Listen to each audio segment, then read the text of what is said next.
हिमालय के बीच एक अलग दुनिया है। यहाँ का हर गांव, हर मोनेस्ट्री एक पुरानी कहानी कहता है। और आज हम चल रहे हैं एक स्पिरिचुअल और एडवेंचरस सफ़र पे, ताबो से हिकिम, कॉमिक और की मोनेस्ट्री तक। ये जर्नी सिर्फ एक रोड ट्रिप नहीं है, एक एक्सपीरियंस भी है, साइलेंस, फेथ और माउंटेन का। ये है ताबो का व्यू। यहाँ से मैं अंदर नहीं जा पाई क्योंकि काफ़ी लेट हो गई थी, तो अब बाहर से ही दिखा रही हूँ। ये है ताबो। यहाँ पे देखो, आपको कितने सारे एप्पल ऑर्चर्ड दिखेंगे। यहाँ सोचो, एक टाइम पे यहाँ पे पेड़ नहीं होता था और यहाँ पे आज एप्पल हो रहे हैं और काफ़ी ज़्यादा मात्रा में है।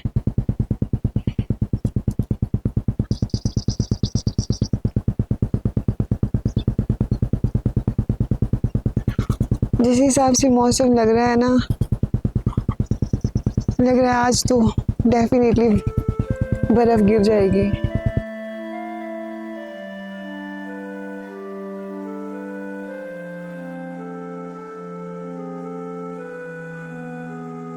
ताबो से काजा का रास्ता बहुत ही सुंदर है।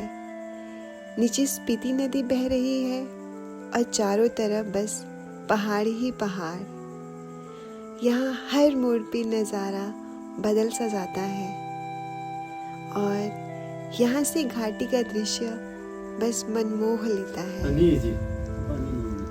नहीं है आपके पास खाली बोतल तो नहीं होगी फिर? तब हम आगे बढ़ लेते हैं। पानी हम अब ओनली पानी। हाँ जी, यहाँ से आप जाओ, मेरे वहाँ अभी ताज़ा पानी, वहाँ से ले आओ एक बोतल। ऊपर वाली तरफ, यहाँ से बाहर ही है। बाहर ही है। ठीक है।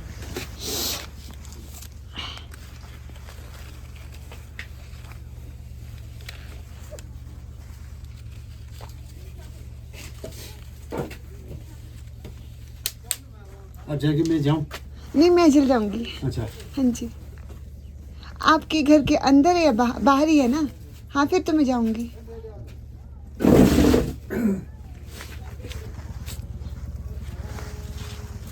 अब थोड़ा वेट करो, मैं जाता हूँ। ताज़ा है ना अभी?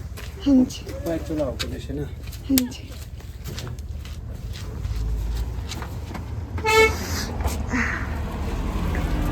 अंकल की शॉप में पानी नहीं था तो अंकल ने बोला कि मैं लेके आता हूँ।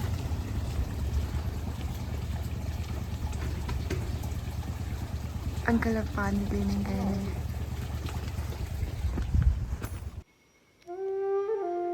कभी कभी सफ़र में रास्ते से ज़्यादा रास्ते में मिलने वाले लोग याद रह जाते हैं। यहाँ एक लोकल मिले, उन्होंने मुस्कुराकर मुझे पानी की बोतल दी। शायद उनके लिए ये बहुत छोटी सी बात थी, पर मेरे लिए ये इस ठंडे सफ़र में सबसे गर्म पल था। थोड़ी देर बाद रास्ते में एक और लोकल मिले। बस ऐसे ही बात शुरू हुई और पता ही नहीं चला कब बातचीत दोस्ती में बदल गई।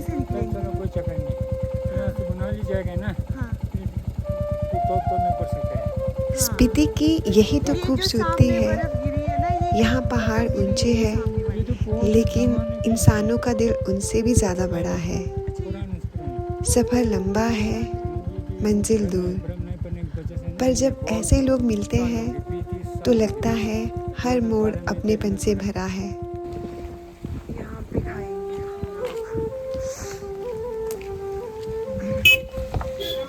सुबह से मैंने खाने में कुछ नहीं खाया था, तो रास्ते में चलते चलते मैं ढाबे में रुकी और वहाँ पे मैंने खाना खाया और फिर वहाँ से आगे के सफ़र पर रवाना हो गई।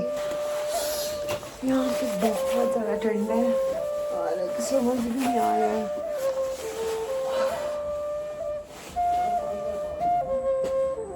मेरे पास एप्पल था जिसको मैंने थोड़ा सा खाया था।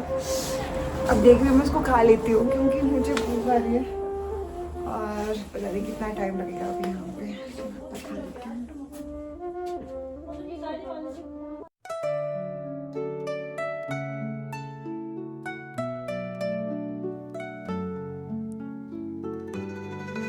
इन खूबसूरत वैलीज़ के बीच में चलते हुए कब सफ़र बीत गया पता भी नहीं चला और आखिरकार अपनी डेस्टिनेशन पे पहुंच गए।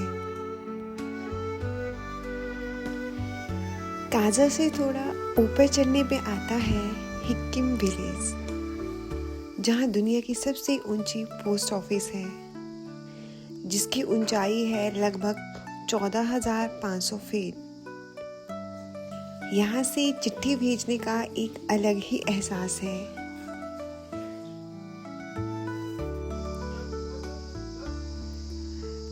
चारों तरफ बड़ी बड़ी पहाड़ियाँ, लेकिन इनके ऊपर कोई भी वेजिटेशन पॉसिबल नहीं है। यहाँ पे कोई भी पेड़ पौधा नहीं उग सकता, लेकिन यहाँ पे खेत है जिसकी उगाई ये लोग बरसात के टाइम करते हैं, जिस टाइम बर्फ़ नहीं होता है। अदरवाइज़ पूरी साल यहाँ पे पहाड़ियाँ बर्फ़ से ढकी होती है।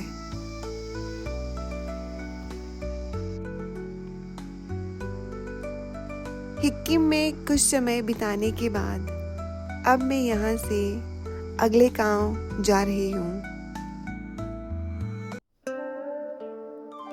हिक्किम से थोड़ी सी दूरी पर है कॉमिक विलेज, जो कि दुनिया का सबसे ऊंचा गांव है, करीब 4500 मीटर की ऊंचाई पे।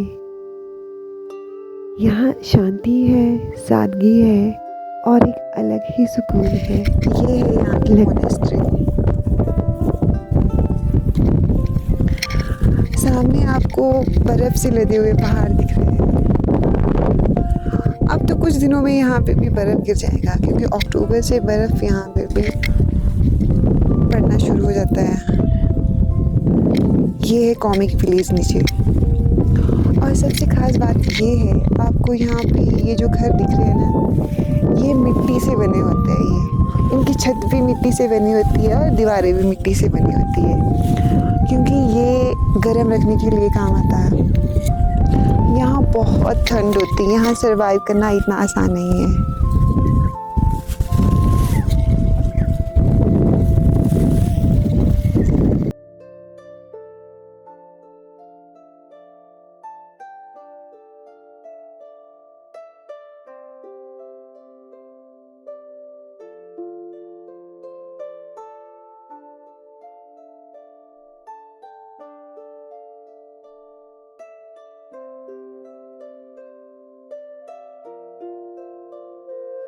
काजा से थोड़ा सा ऊपर चढ़ने पे आपको मिलेगा की विलेज और की मोनेस्ट्री। रास्ते में जाते हुए आपको काफ़ी बड़े बड़े खेत दिखेंगे।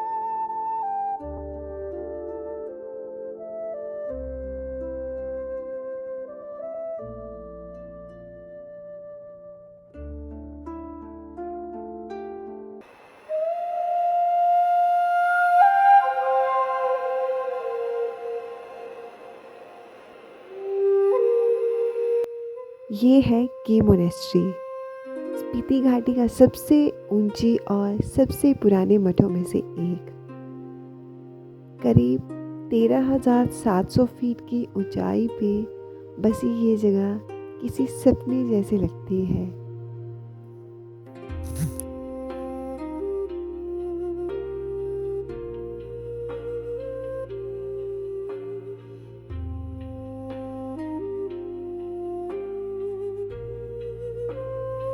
ये मठ 11वीं सदी में बना था और तब से ये हिमालय की गोद में शांति और साधना का प्रतीक है। यहाँ करीब 300 भिक्षु रहते हैं, जो हर रोज़ मंत्र उच्चारण से पूरे वातावरण को पवित्र कर देते हैं।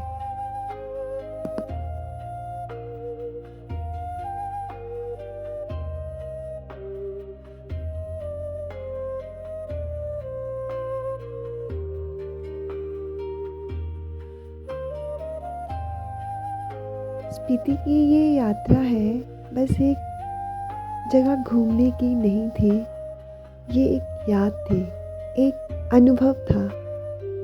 यहाँ के पहाड़, यहाँ की हवा और लोगों की मुस्कान सबने कुछ सिखा दिया। शायद ज़िंदगी को समझने के लिए कभी कभी इन ऊंचाइयों पर आना ज़रूरी होता है। यहाँ आकर एहसास हुआ कि शांति कहीं बाहर नहीं, वो तो हमारे अंदर ही होती है, बस ढूंढनी पड़ती है। और जब ढूंढने की शुरुआत होती है तो शायद वहीं से असली यात्रा शुरू होती है।